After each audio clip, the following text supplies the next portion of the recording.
Ryoko terdiam memandangi Kitano. Wajahnya memerah, jantungnya berdegup kencang. Para pengintip mulai gergetan melihat Ryoko yang hanya berdiam diri. Mereka berbisik, mendesaknya untuk segera bergerak, karena ini adalah kesempatannya. Menyadari Ryoko tertinggal, Kitano menoleh.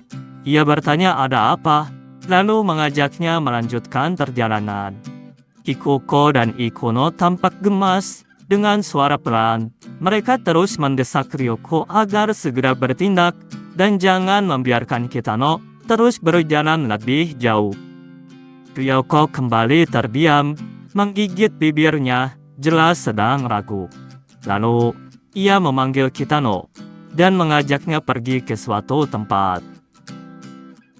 Tak lama kemudian, mereka tiba di sebuah taman kota. Kitano tampak senang. Mereka sudah lama sekali tidak datang ke taman ini. Terakhir kali mereka ke sini bersama, itu sudah lebih dari setengah tahun lalu. Ryoko hanya mengangguk membenarkan hal itu. Merasa penasaran, Kitano lalu bertanya apa maksud Ryoko. Mengapa ia tiba-tiba ingin mengunjungi tempat ini? Ryoko menjawab santai, tidak ada alasan besar. Hanya saja saat mereka lewat tadi, tempat ini terasa tidak asing baginya. 4 pengintip kini mengawasi mereka dari balik semak. Takehisa sedikit lega, karena akhirnya mereka berhasil sampai sejauh ini. Ia bahkan menyebut, ini perjalanan yang menegangkan. Ikuko merasa sudah cukup menyaksikan, dan mengajak yang lain untuk meninggalkan mereka sekarang. Namun Ikuno langsung menolak, membuat Ikuko bingung. Ia pun bertanya kenapa, bukankah tugas mereka sudah selesai? Ikuno menjelaskan bahwa mereka sudah terlalu dekat dengan Kitano dan Ryoko. Jika mereka tiba-tiba berbalik sekarang, keduanya akan merasakan perubahan atmosfer.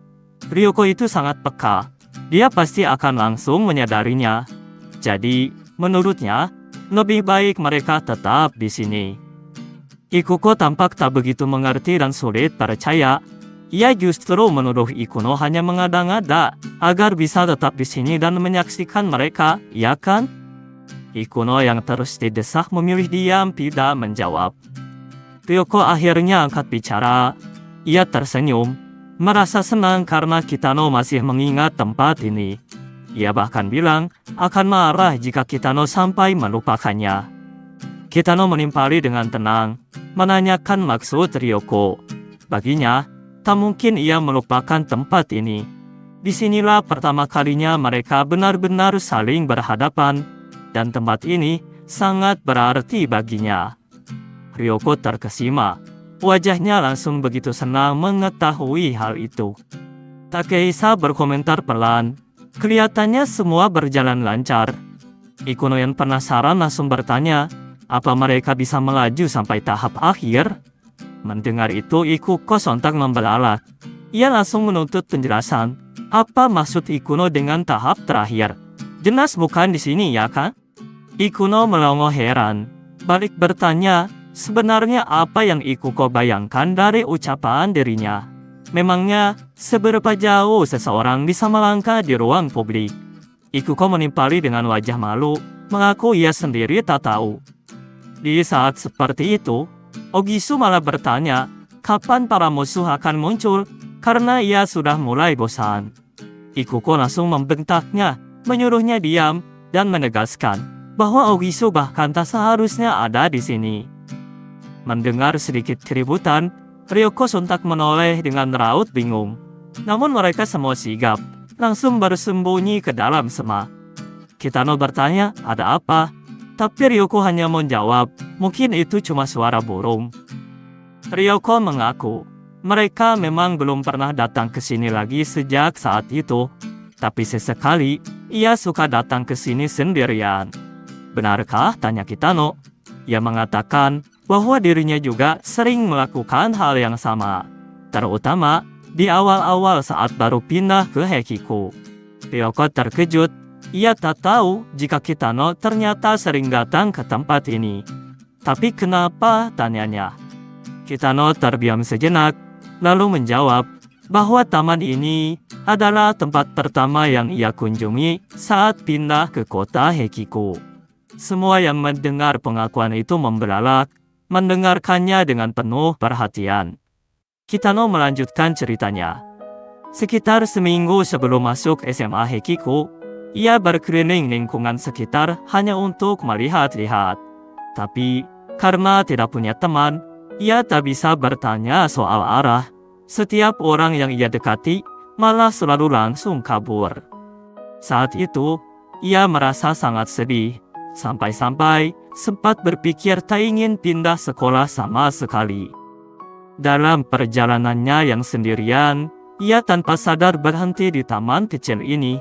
Di sini, ia melihat langit biru yang begitu indah dan kota yang terbentang dari atas. Rasanya seperti untuk pertama kalinya, tempat ini benar-benar menerimanya.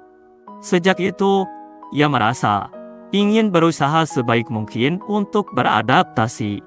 Meski awalnya sulit mencari teman dan ia sering merasa kesepian, tapi tempat ini selalu menghiburnya.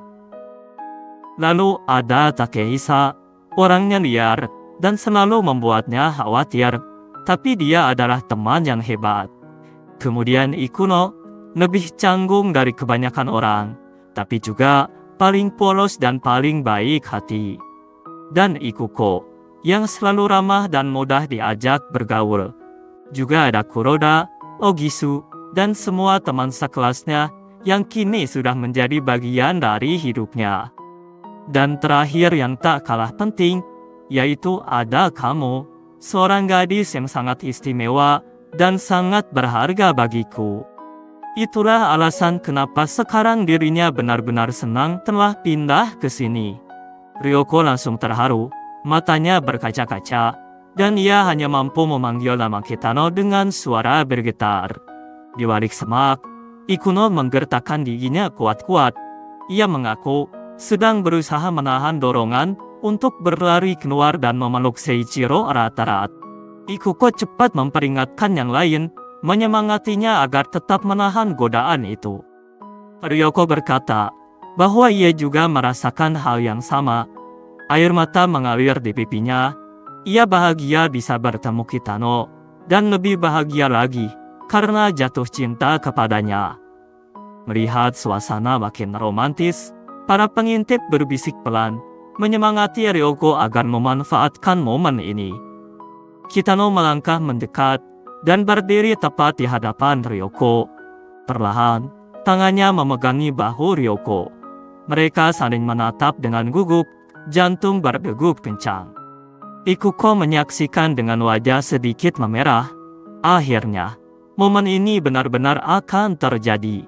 Di sisi lain, Ikuno justru terlihat kesal dan cemburu, bahkan ingin membubarkan semuanya sekarang juga. Ikuko langsung menegurnya, mengatakan mereka sudah tak bisa mundur dan sudah terlanjur melangkah sejauh ini. Kitano dan Ryoko saling menatap, perasaan cinta memenuhi udara. Detak jantung terasa begitu jelas. Perlahan, wajah mereka semakin mendekat, nyaris saling berciuman. Namun, momen itu hancur seketika, ketika sekelompok orang tiba-tiba muncul dan melabrak Kitano.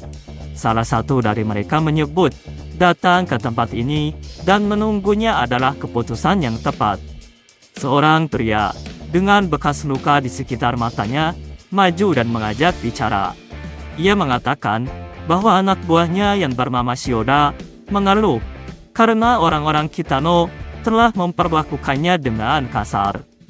Ikuko kebingungan melihat kehadiran mereka. Takehisa menepuk jidatnya sendiri, sadar kalau ini secara tidak langsung adalah ulahnya. Ikuno yang menangkap gelagat itu langsung bertanya, apa ini perbuatan Takehisa? Di sisi lain, Ogisu justru terlihat senang. Akhirnya, musuh yang ia tunggu muncul tepat waktu. Pria dengan bekas luka di mata menatap Kitano dengan tajam. Ia memperkenalkan diri sebagai Nakaneshi, sosok yang berkuasa di SMA Hierin. Menurutnya, ada masalah antara mereka, dan masalah itu harus diselesaikan sekarang juga. Kitano dan Ryoko saling melirik kebingungan, sama sekali tidak mengerti apa yang sebenarnya sedang terjadi.